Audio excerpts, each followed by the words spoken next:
People didn't think I was human. They thought I came from outer space, man, from some spacecraft and landed down here and just formed Goggins from the rocks and the soul of the earth. No, that's not how it is, man. What's motivating you is the stories I'm telling you about what I did in my life. Once I stop living that, I'm no more. And that's what now, from now on, it sets me apart from most people. I started diving into that. I didn't care about losing weight. I didn't care about being the fastest person. I wasn't making the Olympics. I wasn't going to pros. I could barely read and write when I was in a junior in high school. I wasn't going anywhere. I saw working out as a way for me to build calluses on my mind. I had to callous over the victim's mentality. There's a big difference between 99% and 100. I always thought that I was giving 100%. I wasn't, but I was only 1% from making that money, from being where I want to be, from having everything in life that I've ever dreamed of. But it's that 1% that we sleep on. That's why it's so easy to be great nowadays, because most motherfuckers are weak. I had big dreams. A lot of us have big dreams, big goals. And when you have goals that are maybe outside your reach, you have to know that getting to that goal, you're gonna have a lot of bad days, a lot of setbacks. So like when I was losing 106 pounds in 3 months, the first 2 months or first 2 weeks, it's like I was gaining weight. You know, I would lose a pound, gain 2. So I was just failing. I kept failing and kept failing and kept failing. So I had to teach myself how to fail right. And what that means is when I fail, I can't spend much time in that fail zone. I have to be able to get up and get after the next day just as fast, because my goals were to be a Navy SEAL. I don't have time to stay here and feel bad for myself for weeks and months and years, because I'll lose that time. I take the same mentality that I had to become this intelligent guy you all see today. Being bullied, coming from nothing, learning disability, messed up foundation. Life isn't fair at all, at all. So what are you gonna do about it? I knew that no one was coming back to help me. No one was gonna miracle me to be somebody special. Everybody that called me, my dad, my mom, all my situations were on me now, and solely on me. So I had to start developing an indestructible mental toolbox. You don't gain confidence by going to the spot that makes you feel good. It's gonna be a false reality.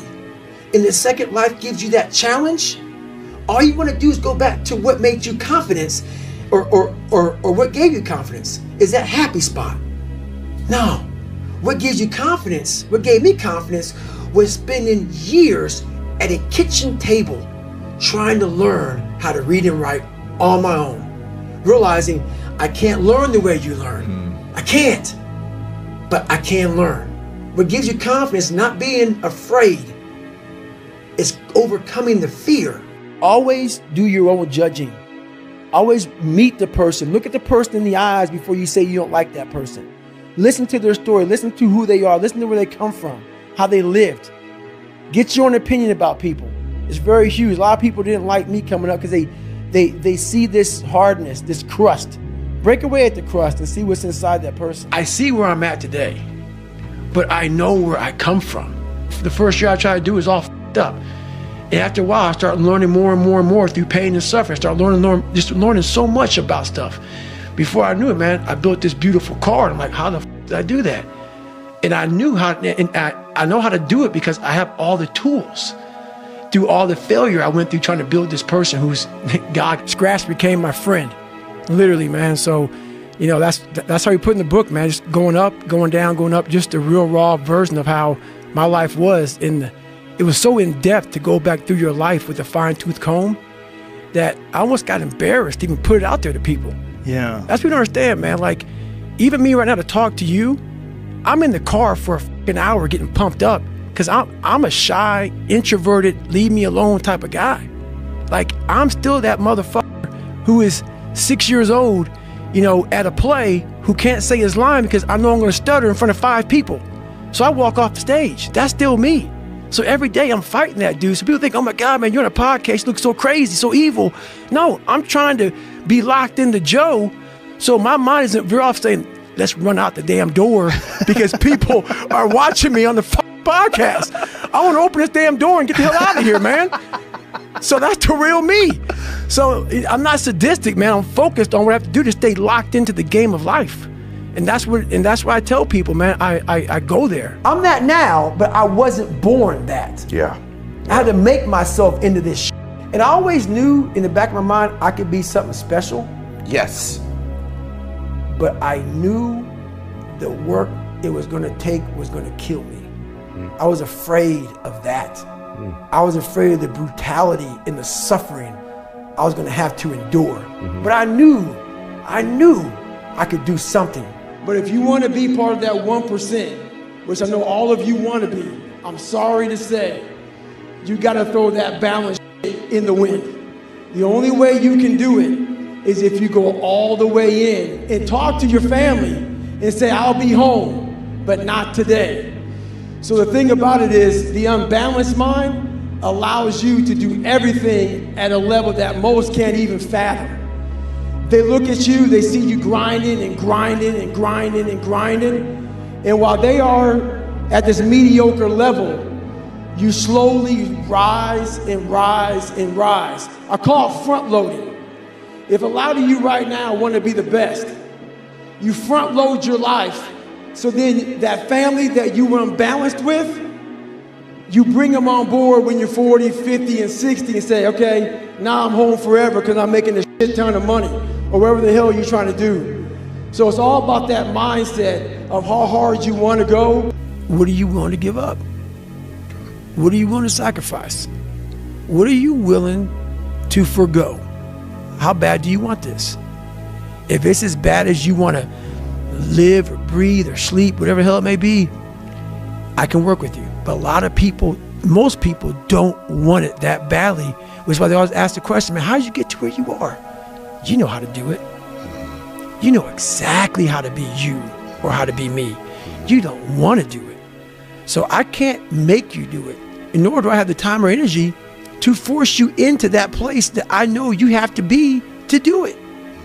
There's no luck in this game, man. It may be a little bit of luck, but the luck happens after you bust your ass and you put yourself in that lucky situation. Luck doesn't happen. You put yourself in that situation where luck might fucking happen. The one thing that made me who I am today is being vulnerable. It's breaking myself down to the absolute rock bottom and being able to tell people who I am. I was a fat guy trying to be a Navy SEAL now, and my life had come to this crossroads where I'm like, man, you have to go right. And no one was going right. Everybody was going left. I'm like, you have to go right. And to know the pain and suffering I was about to endure by going right, the amount of accountability and failure I was going to witness and suffer by myself alone on this journey. Life is one big psychological warfare that you play on yourself. You play on yourself, man. The most important conversation I ever had is with myself. And the shit I was telling myself was so fucked up, it was so wrong, it was so misguided. And other people start to write that dialogue for you also. And it starts to be what you say to yourself every single day. And I started creating a whole nother warfare. A whole nother battle started becoming. I was like, oh, hang on a second, Goggins. You have these tools. You have these tools. Your life was basically the perfect grounds for training for where you need to go in your life. All the beatings, all the bullying, all the, you going through learning disabilities, all the struggles. It was the absolute perfect training ground for you to go to where you need to go. And that's how I started looking at my life versus woe is me, poopy pants, kick a rock down the street mentality. It was, nah, God just hooked you right the fuck up. He hooked you right up, man, with the perfect place. You were training for the first 18, 19, 20, you were training for this stuff, man. You had the advantage of everybody else versus, my God, they're so above me. They came from a great family. Mom and dad love them. They didn't have to learn, they didn't stutter, they didn't struggle. No, man, your struggle is what made you who you are now. So I started flipping this into a whole different, I started being a master of what I was scared of. I was scared of my mind. And I became literally a master of that mind. Life isn't fair. We have to understand that. It shouldn't be fair. It's a trial ground, it's a testing ground. It's built to make us harder. It's built to make us as strong as we can, to test us, to drive us. So, mentality is the only thing that gets us through life. I was an underdog. We are all underdogs in life. Even the baddest person in the world should think that way. So you should always have I've never arrived mentality. And the can't hurt me mentality is no matter where you come from, the sewer or wherever you think you're from. When I got out of the sewer, I got to the road and looked around and said, can't hurt me. Nothing should be able to hurt you. If you believe that, it starts to become true. You have to face yourself. So many people live to be 100 years old and they die miserable, having everything, because they never examined. I call it my live autopsy. You never examine this. Happiness, peace, enlightenment, it's all up here, man. It's all up here. And when I start talking like this, people go, man, you know, no, it's the truth, man. Yeah, it is true. It's all up here. You just gotta be willing to go and face it. And that's the hard part. I have the ability to see the end before the beginning even begins. That's what woke me up every fucking morning, was I'm gonna put myself through this much fucking pain and suffering for a few seconds. That's all it is. A few seconds of joy. And it's so worth it, man. That's what people don't get. So I'm able to put myself at the finish line, even though I have no finish line, but at the finish line of an event before I even start the motherfucker, to say, how are you gonna feel at the end of this? I'm gonna fix all this shit. But I know to fix shit, people wanna find peace immediately. And this is where people don't like me. I don't believe that. You ain't gonna find it through yoga and all this other bullshit. I stretch out a lot and I believe in yoga, all this is great, but you ain't gonna find it in some room. You're gonna find peace from going to war with yourself, because we all got shit. We all got shit. People look at me, the reason why my story resonates with people, because I don't hide. I'll tell you exactly who the fuck I am. I will admit to it. People are great at hiding. So they want to just find peace. No, you gotta take your shit, fix whatever's fucked up in you. Don't just shove it under the rug. Fix it, and then you'll find some peace later. Right. I've already done this a million times. And that's the one thing I practice and practice and practice and practice overnight. But also, the most important thing is I practice that feeling of accomplishment I'm going to have when it's all said and done with. Your mindset, how you can picture yourself, how you can focus, how you can drive, how you can put yourself in so many situations, get out of it. Because those headphones we listen to, those phones that we Google to find information, there's so many situations in my life where that shit is not going to help me. But when I sat back and I failed out of the Air Force trying to be a pararescueman, and I gained all that weight, and I was some fat ass 300-pound pest control guy spraying for cockroaches. This is when I came up with we're only 1% away from true greatness. I'm sitting there, and I'm the same dude that I was that quit pararescue.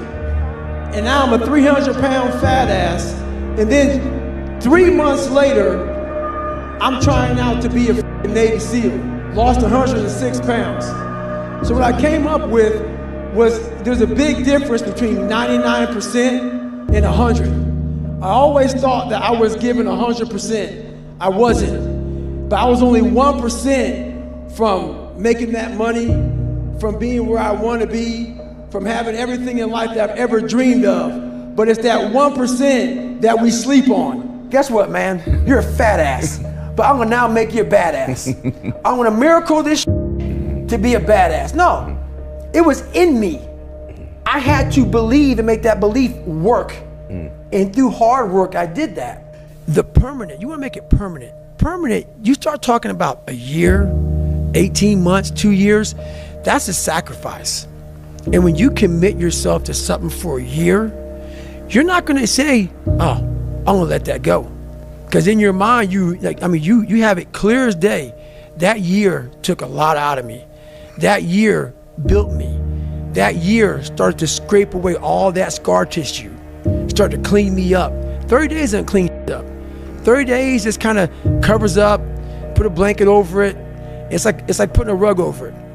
A year, it cleans you up nicely, man. Whatever your problem is, if you can dedicate yourself for a year to something, you can be a changed person.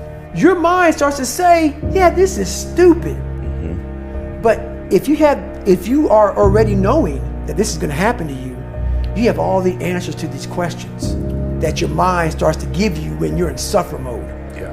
And that's what I realized. You true that's your visualization of those moments over and over? Over and over again. You have to be there but not there at the graduation. Okay. You gotta be there in the worst in the parts suffering that you know over and over again. You gotta live that in your mind. I have a resume full of the motivation that whenever I'm down, I'm like, oh, hang on, motherfucker. Oh, you know the truth. You know the truth. You know the darkness of the dungeons and the demons that fly. You know, and then from there, it's like, oh, okay, you were there. You know this. There was no one there to pick up the rucksack, to pick up the boat, to pick up the log, to go in there. It was you.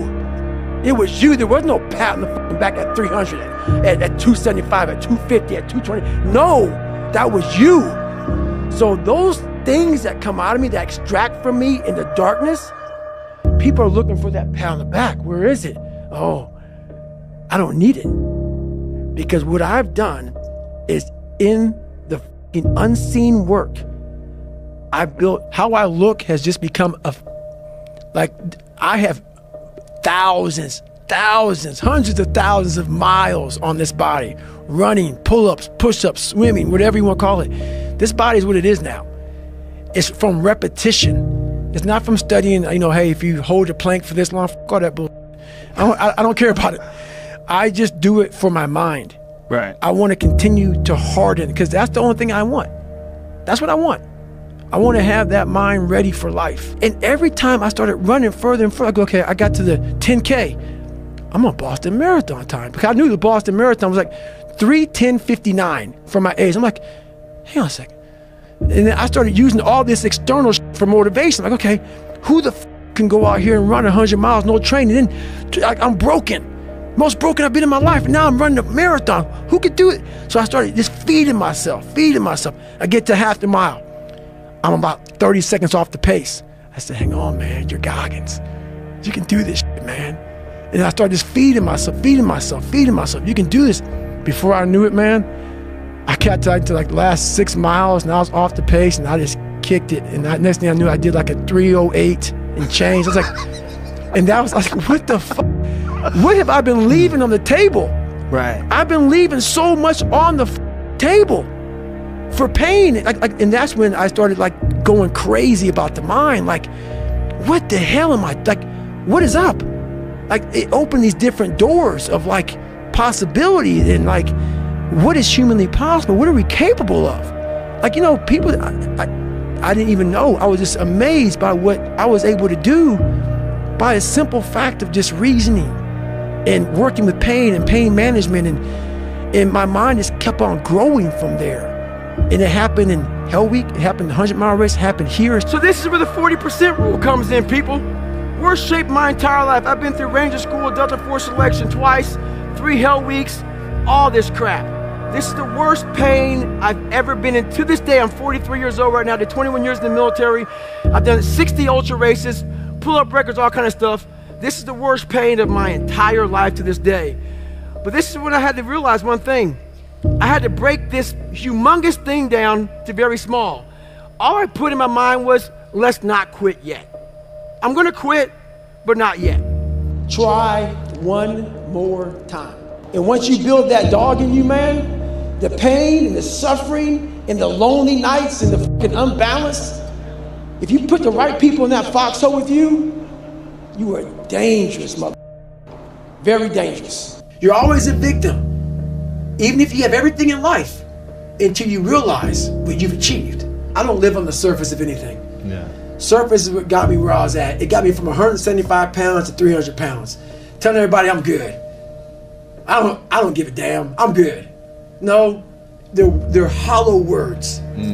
A lot of us speak in hollow words. I used to speak in hollow words. I don't do it anymore. Everything that comes out of my mouth has substance. It's real. And we all have these feelings in our bodies, in our minds, in our souls. I act on mine. A lot of us who are afraid of something, we allow our minds to choose the path of least resistance, so we go a different route. When I'm afraid of something, it's telling me you must conquer this that. thing. You must do that. I don't want to set out and say, oh, there's an A. We're good. It's fucking stupid. No, I want to turn it in 1,000,000 times and say you failed. You failed. And I say, okay, roger that. And sit there and analyze what I'm doing wrong. Go to these places that people don't go to anymore because all this fucking social media shit Everything's computerized. I want to go to that dark place in my mind and say, okay, how are we going to get this done? And I said, I might quit, but not yet. I go, this is the worst of my life. So I said I might quit because when you're not going to quit something, you got 30 miles to go, your mind's spazzing. Like, I'm f***ed up. Like 30 miles is a long way to go, just fresh. I've already gone 70, I'm the worst of my life. I'm like, okay, so I'm giving my mind some space. Because if you don't give it space, it's just gonna freak out. If you have big goals and big dreams, along the way, failure is going to happen. So how fast do you get up from that? And you gotta teach yourself that. But the biggest key to success in anything you do is you gotta have an unlimited supply of fucking you. This drive and passion, and it may come from nothing. Like for me, there was no passion, no drive, no nothing. But I had this fire that I'm going to be somebody. And it has to be there because on all those bad days and all those days you don't want to do shit, you have to be your own motivator, your own coach, your own trainer, your own everything. So to do that, you have to come into work, and work is whatever your work may be, ready to go. And what that means is you may have failed miserably yesterday, but you come to work like, people like, man, you just lost everything. How the hell are you this fucking damn motivated? Because this is what it takes. And the only way to see who the baddest motherfucker is to suffer.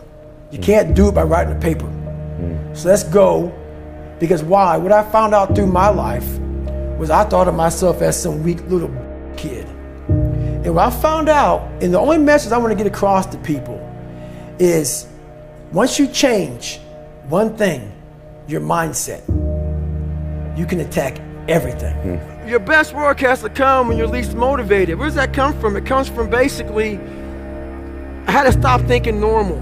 I had to stop thinking normal. I can no longer be a common man walking around doing common things. But no one taught me this stuff. It wasn't like I had, I paid a trainer to come train me. Jenny Craig didn't come down and miracle my ass. None of this happened. It was on me. And that's what you have to realize. Everything you do, you may have some support, you may not, but it's on you. You have to make the decision whether you want to be a badass or whether you just want to be mediocre and everything's okay. But being a badass hurts real bad. And that's why I didn't want to do it. That's why it's so easy to be great nowadays, because most motherfuckers are weak. But I realized that most people are lazy.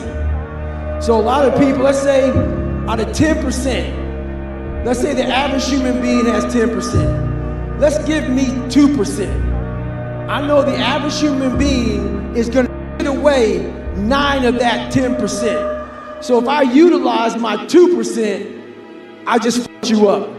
I have a lot of accomplishments that I utilize my maximum potential. I maximize every bit I have to be where I'm at today. That's why I'm not balanced. I don't take days off. I don't have that wiggle room that some people do. And a lot of you don't either. So you gotta make that shit up somewhere. Maximize minimum potential. Whenever hardness comes, and you don't know what it is, it may be different for you than it is for me, but you go back to your insecurities. And then when you go back to your insecurities, you then look for comfort within those insecurities. And we all look for that cookie that your mom used to give you when you were sad, when you were sick. We look for our wife or our husband. We look for comfort. It's in those moments you must retrain your mind to think differently in health. I wasn't training them to do that. Why weren't you training them? I wasn't training myself yet because at that time I was doing what I was told. These guys need to meet a standard. Physical standard. A physical standard. The physical standard is not what they need to meet. It's a mental standard you must meet in life. When you're at that point and you're saying to yourself, every night is Groundhog's Day. Every single day, I'm going back in the lab again, man. I'm going back in the lab every single day. It's not going to end. That's when you know you're being a leader, when your life truly is it sucks. I like suffering in the way that is competitive. that brings out the absolute best in me and in everybody else. So like I want to see a man be defeated. I want to see a man get broken and say, fuck you. I love these men. These men I love, but there's very few of them. There's very few of them. And there's very few that are willing to go there more than once. I've been afraid of a lot of things in my life. I still am. I study the fuck out of my fear. And once you study the fear, you realize 9 times out of 10, it's just anxiety.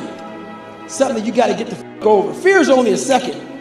Anxiety is what lasts for a long fucking time. Okay, does that make sense? Yeah, absolutely. So I'm at when I'm at 15,000 feet looking out, getting out a fucking airplane, that ain't fun for me. That's fear. But with the day or two before I jump, that's anxiety. But I went home years ago and I studied parachutes, studied how they started packing them, started learning how they open, started learning the malfunction procedures. Before I knew it, I was intelligent about my fear. And once you get intelligent about your fear, guess what happens to it? It starts to drift away. Because now, fear is some of the unknown. I became a genius at the shit I was afraid of. Therefore, the fear became my bitch. And that's a true statement, my friend. What's motivating you is the fucking stories I'm telling you about what I did in my life. Once I stop living that, I'm no more. Yes. I am not the fucker that you are now being motivated from. So right now in the mirror, I now got back to Goggins. I'm now back to running 100 miles a week. I'm now back to getting the, I saw and I talk to my girl about all the time. You travel, you speak, you all this shit. It's all fucking great and dandy for most people. I'm Goggins. What makes me me is the dungeon. And yeah, and people are, well, oh my God, like they're gonna hear this, my God, you don't have any peace in your life. Don't get it fucking twisted. Weak people who hear me get all fucking poopy pants about how I talk. So be it.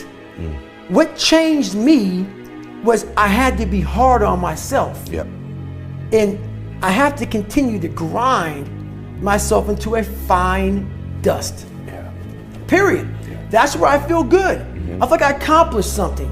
If things come easy, it's not fun. I must fail at something repeatedly. It has to haunt me. And then once I complete it, I feel like I accomplished something. A lot of us got motherfuckers from high school and college and grade school, losers, that we came up with. But them motherfuckers ain't worth shit. I can't have you in my foxhole, man. It's a fighting position. I'm going to fucking war now, man. I'm going to war every day in my life because I want to be fucking great. If you don't think about yourself, there's no pain. Which can also lead to pain later on in your life. But in these moments when you're struggling, if you are a true leader and you're worried about your men or women beside you, your mind doesn't care how cold you are anymore. Your mind's only worried about taking care of the men and women beside you. So I started realizing, man, if I take care of these cats to my left and my right in the worst moments, my mind is no longer thinking about, you're miserable, David Goggins, get the hell out of here. You're thinking about, how is John? How is Andy? How is Sam? How is Pete? Hey, how are you guys doing? You're not thinking about me. So there's so many things you can do to get outside your own head to then allow your body to just be like, hey, we're just a machine. But you have to let your mind be able to process all these different tactics to do that. Take a different vantage point in life. When you are in the hell, you can't see the beauty of being in it when you're in it. Get on top of that mountaintop in your mind. Get on top of that mountaintop and look down on what you're doing. You can see a whole different world, and that world is beautiful, but you gotta get a different vantage point in the suck. Don't be in it. Spiritually, get out of it. Get that soul. Look down on what you're doing. Be amazed by the process of where you're at now and where you came from. That driving force that tells you, I have to do this shit. I took great pride in the fact that I was nobody. And what you just described put goosebumps on me, because that's exactly what I took pride in. Was I'm gonna make sure you're good and you're good. My mom would tell you right now, she's right there sitting. Yes, she is. She knows I don't buy myself shit. I take great pride in that. I don't want shit. Because how I'm wired I'm wired to, hey mom, I'm gonna get you this, and this. My girl, everybody's got everything. I don't even own a fucking car, and I'm a multi-millionaire. And I say that with pride. Because what I was here to do as a man, and men may not even want to hear this, it sounds so barbaric. That's the pride in which you have as a man, is that you see your mom, you see your girl, you see your kids, you see all the, you see them doing well. That's all a real man wants. I'm like, hey man, I know you're there. I know you ain't going nowhere. But you have to control every decision you make in your life. Those demons are gonna always be there. And that's exactly why I go back to building that belief, because they always wanna break you back down. It's not a permanent solution, but it's how you talk to them now. The conversation wants to be dictated by those demons. When you're fat, and you're not where you wanna be, and you're not successful, those demons want that very conversation. You gotta make sure that when you go to bed at night, you're net positive. A lot of times I wake up and I'm negative, and my shit's all fucked up. I make sure before I tuck myself into bed at night, I'm in the black. I'm not in the red. Motivate people, energize people, make them driven, make them passionate, make them find more. So am I in heaven or in hell? That's what motivates me. It scares me also, because I believe that we are all leaving a lot on the table. And now when I go to heaven, what I want God to look at me and say is, as you were living, I'm the all-knowing man. I had to get a damn marker out and write more as you were living. I want to do the impossible. We take away the possibilities of you could be this, you could be that, you could be all these things. And I never thought at 300 pounds I could be Navy SEAL. Wow. So if my mind was shackled, me and you would never meet. There'd be no book. Right. There'd be no book. Right. There'd be nothing. So what people understand is that they live for themselves, not knowing that you have the power within yourself to change millions of lives by facing life, by facing yourself. And through that, I would die never knowing that I had the power to change millions of lives. And what haunts me the most, people ask me, what haunts you the most? What haunts me the most is that if I would have died at 300 pounds, let's say I was 75 years old, I got to heaven, and God has a chart like that on everybody's life. God knows all, let's say that.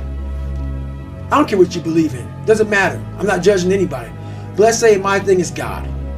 You get to heaven, I'm 300 pounds, I sit down, I was a cockroach terminator my whole life, and we're sitting down just like this, you're God and I'm David. And he gives me that chart, and he says, look at this. And I'm looking at this chart, and on the chart it has all these different things, but my name's on it. But these things aren't me. I was gonna change the world. I was gonna set records. I was gonna be a Navy SEAL. I was gonna be all these things in the military that I accomplished. You're gonna get the VFW award. You're gonna be honored here, honored there. And I'm like, God, this isn't me. Like it says David Goggins, I was an Ecolab guy. I sprayed for cockroaches, and I'm 300 pounds. It said here I'm 185. It says here I got a bachelor's and a master's. It says all these things. And God goes, no, that's who you were supposed to be. Wow. I stated by being a practitioner. I put my mind in hell, and I realized how it was thinking. And I figured out tools and tactics on how to get through it by being in it, not by studying it, by being in it. And literally, that's how I started callousing over. I'm gonna be the baddest motherfucking cyclist on the planet. How the f you can have discipline when you don't know where to put that shit? You have to be able to operate without purpose at the highest level possible. Because the second I fucking realized at 24, I'm fucked. I live life with a paranoia. Like I'm missing out on something, and I've missed out. In living that way, I make up so much fucking time. Whenever there's a second in the day, I'm like, oh shit, I'm good. No, I'm not. Hang on, what's next? Google. I'll Google motherfucker in a minute, see what the fuck else is out there. So literally, man, I'm good. And on my headstone, it would just say a motherfucker who just tried one more fucking time, every time. We get so stressed out that the end is so far away that we just can't find another foothold or another handhold, so we jump off the cliff and we just fall. To succeed, you must fail. In failure and in suffering, all the answers are in there. All the answers to all the test questions. The test is your life. All the answers are in there. You don't have to live in suffering and pain and failure all the time. You have to learn, I need to visit it. Like people hate working out. You're only going to visit working out maybe an hour a day. 23 other hours of the day, you're not in it. But how you become in shape is you must visit suffering, visit working out 1 hour a day. Visit suffering 1 hour a day. Visit your past failures 1 hour a day. The relationship with it is the answers are in there. They are in there. Within the suffering, go in there, and I call it the live autopsy. The live autopsy. How you find out someone died? They crack you open after you're dead. How you can live is do it while you're alive. Go back in your brain, crack it open while you're alive. Don't wait until you're f***ing dead to figure out why you died. Do it while you are living. Go in there, go into the suffering, go into the pain of your life and say, why did this suck for me so bad? Why am I afraid of all this stuff? Why have I shut down the whole world? I guarantee I'll tell you why you shut down the whole world. It's in these nooks of the suffering within your brain, in the scarring, are all the answers to why you are on the couch feeling sorry for yourself. They lie within the scars. Visit them for at least an hour a day, study them, and then you'll find out more about yourself. You will then grow. When you really believe it's your last time and you want it, you'll tape up whatever the f it is. And I mean tape it up, I mean life. You're gonna make it if you want to. You'll find shit in this last go around you never thought was even in you. You'll find inhumane shit if it's really your last shot. So I'm gonna tell you right now, if it's your real last shot, you'll make it. Man, right now I've climbed a lot of walls. There's no more walls anymore. The reason why is because I know how to climb. You have to be able to go into a very dark place in your mind and figure who you are. Go back to what you want to do. What's your purpose? We can't figure our purpose out or why we're here or why we're even born or whatever because it's so loud in our mind. We don't have any quiet time with ourselves to sit back and say, what do I really want? There's so many different dialogues in our head that we can't think. So my biggest thing is you have to be alone in a very dark place in your mind to think about what is important to you. But what haunts me is that at 24 years old, I was 300 pounds. And if I didn't make a right turn, if I decided to just give in to the feelings I had, I would have died a 300 or 400 pound man working some minimum wage job in my casket, never knowing that I was this guy. Where most people quit, I had just started. Wow. And when you take that mindset and you learn to flip that around, that's what made me powerful. And my body followed. When the mind and the body connect and you don't give yourself a way out. The only way out for me at that time was death. Wow. I'm gonna be a Navy SEAL. Or I'm gonna die. Or I'm gonna die trying. Yeah. If all you guys are going left, it's that one person who say, you know what, left's not the right way.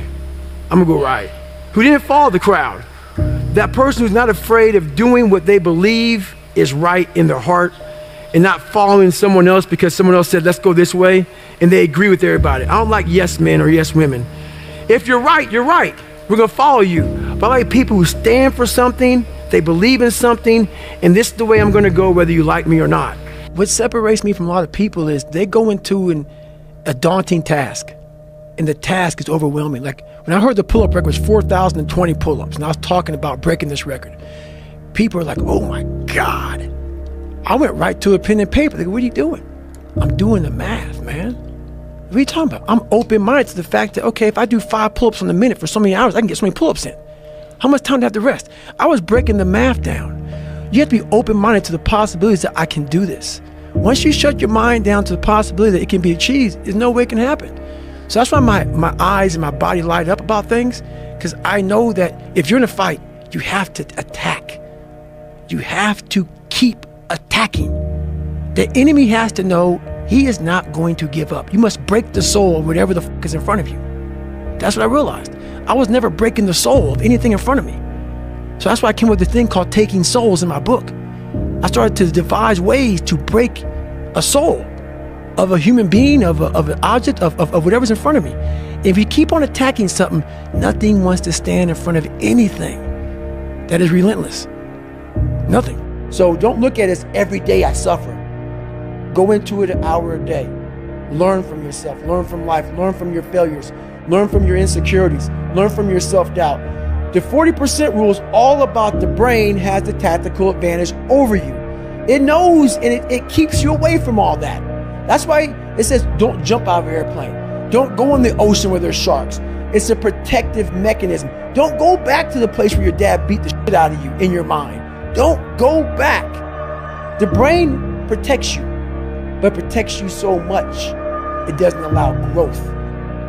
So the brain is an amazing thing, but the brain controls you. You must control it. You must take power over your own mind, or your mind will guide you into all the soft places that your brain wants to live in. Your brain has enough information. It doesn't want to go through that process of mind hardening. It doesn't want to do that. I gotta remember what time I gotta be here, what time I gotta be there. This is where I want to stay. I'm peaceful and wants to stay very peaceful and away from scarring. So that's what it is, man. It's not in that comfort zone. It's in the discomfort zone is where my confidence is getting built. Mm-hmm. That's where it's getting built. But people want an easier answer. Yeah. There has to be an easier way. There's not. I'm sorry. I searched for it my entire life. Whenever I'm weak at something, whenever I'm scared of something, I master it. I was a weak-minded person, so I mastered my mind. And in mastering my mind, I mastered the human mind. And I realized why I no longer judge people, why I no longer put people on a pedestal, because we're all f***ed up in our own way. We all have demons. Some people hide them better than other people. So I know we all have them. By me knowing that, I know that most alpha males are very fragile. Very fragile. They never want to see another person harder than them, especially in that kind of realm. The ego attachment. The ego, very strong. Ego will f*** you up every time. Ego is serious. So if I can hurt your ego, I got you. So by me having such a fragile ego growing up, all this was my advantage. I was doing a live autopsy on how f***ed up I was. I was like, hey, this f***ed me up. I better f*** other people up too. So I started using all these different tools and tactics to get in instructors' heads. And the Taking Souls, that's where it happened, man. We're Wednesday, freezing fucking cold.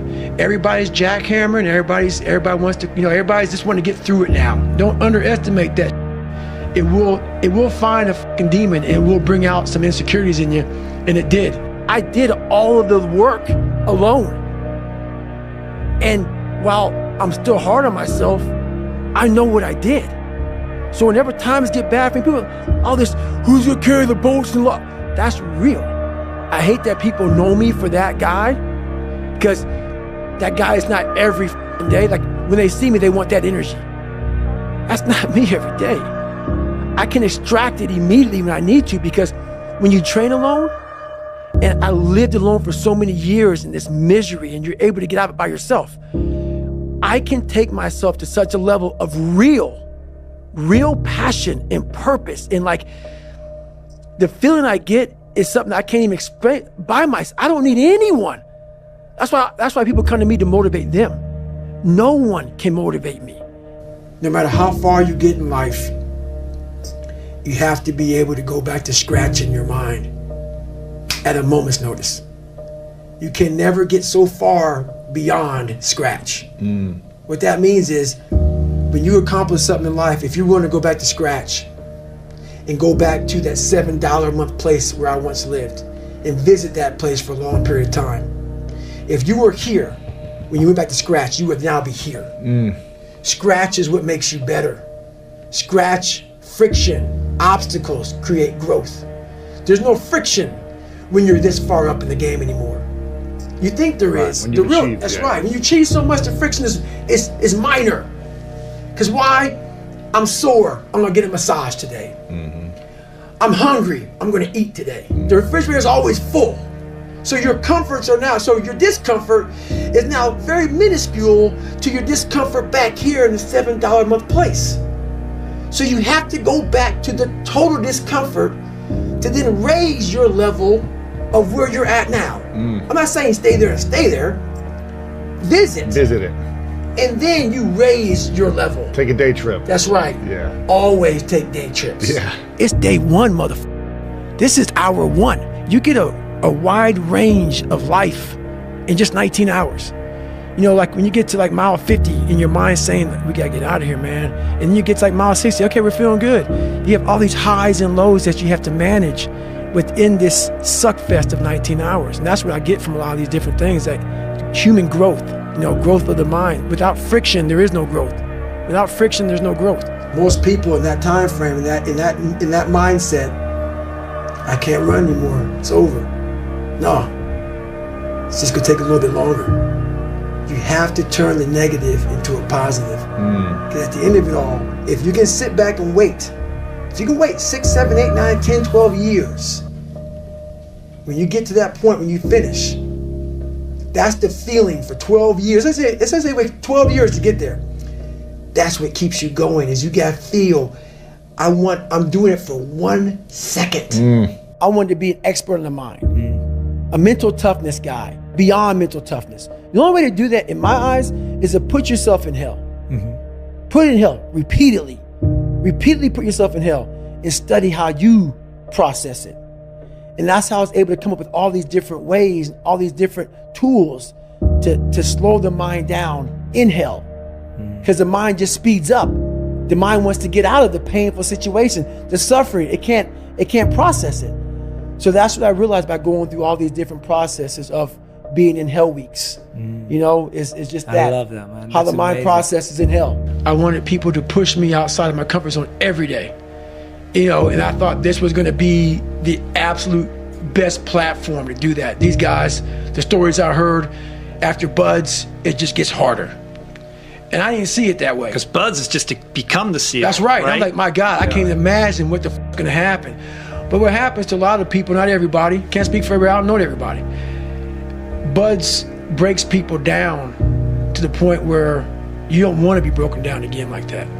To me, that was exactly the exact starting point for my journey in life. That was the starting point for me. For a lot of people, it's the finish line. And I didn't see it that way for me.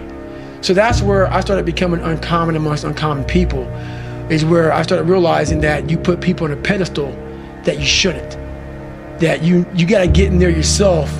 If you put yourself in the fire and you come out every day like this, brush it off, not scared to go back in there again, come on, man. Your truth is real.